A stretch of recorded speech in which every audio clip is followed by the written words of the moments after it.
Hello guys, तो एक बार फिर से हम स्वागत करते हैं आपका अपने वीडियो में। आज फिर हम बात करने वाले एक नई टैबलेट के बारे में जो मार्केट में जीरोडाल टीएच के नाम से अवेलेबल मिलती है। अगर इसकी फार्मूलेशन की बात की जाए तो ये एक एलोपैथिक फार्मूलेशन है।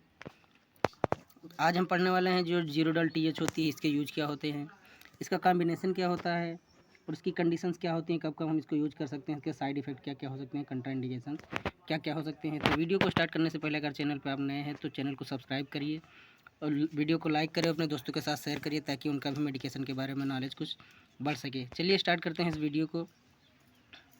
सबसे पहले देखेंगे कि हम इसमें इस टेबलेट के बारे में क्या क्या देखने वाले हैं, इंपॉर्टेंट टॉपिक हमारे क्या क्या रहेंगे।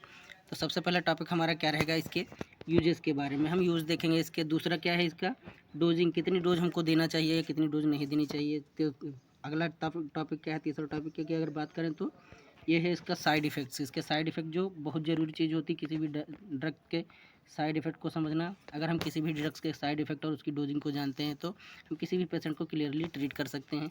चलिए आगे हम देख लेते हैं इसके यूजेस क्या क्या हो सकते हैं।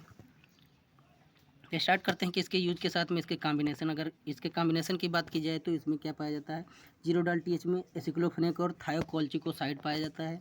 अगर इसको मार्केट में देखा जाए तो या इसको सुपर पेन किलर भी कह सकते हैं या बहुत स्ट्रांग पेन किलर के रूप में ये मार्केट में अवेलेबल मिल जाती है।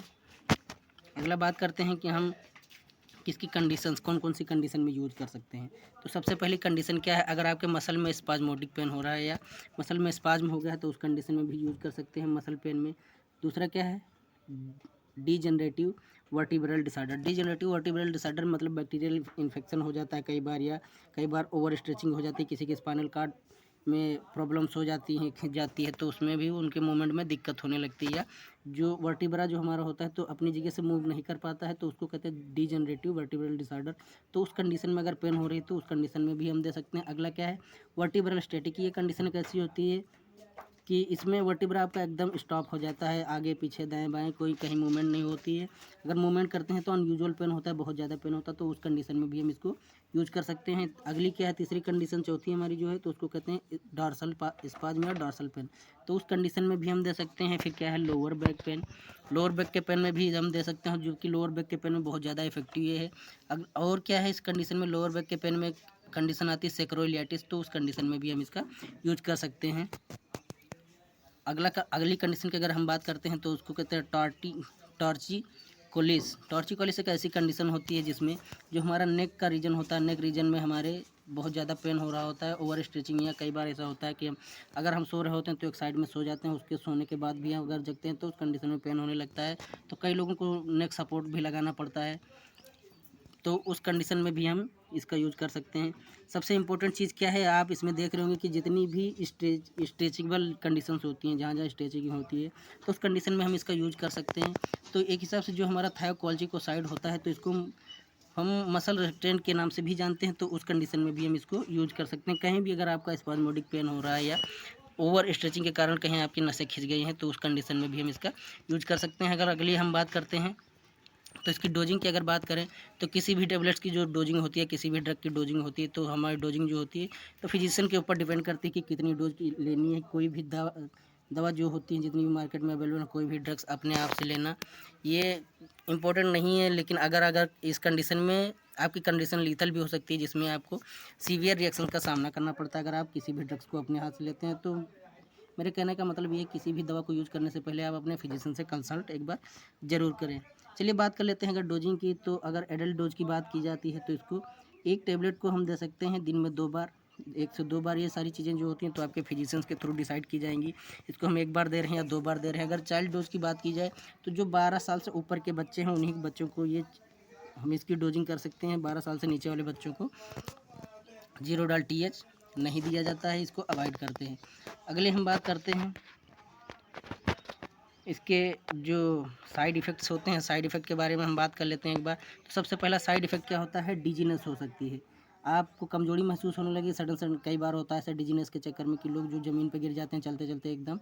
अगला क्या है, इनडाइजेशन। आपकी जो डाइजेशन की प्रॉब्लम है वो बढ़ सकती है, आपका जो खाना है वो पचने नहीं लगेगा या हाजमा आपका दुरुस्त नहीं रहेगा। फिर उसके अगला साइड इफेक्ट क्या है, स्टमक पेन। स्टमक में आपके पेट में भी दर्द होना स्टार्ट हो जाएगा। उसके बाद अगला क्या है आपका नाउजिया एंड वोमिटिंग, आपको ऐसा लगेगा कि जी मालिश कर रहा है, या आपको उल्टियाँ भी हो सकती हैं। अगला क्या है हार्ट बर्न, जब हमारे स्टमक में ज़्यादा एसिडिटी बन हो जाती है तो उस कंडीशन में भी हार्ट बर्न होने लगता है। उस और एक सबसे इम्पोर्टेंट ये क्या है कि ड्राई माउथ। ड्राई माउथ कब होता है, जब हमको ज़्यादा थर्स्ट लगने लगती है, हमारे स्टमक में HCl का सिक्रेशन जब ज़्यादा बढ़ जाता है, एसिड बढ़ जाता है, तो उस कंडीशन में हमको फील होता है ड्राई माउथ।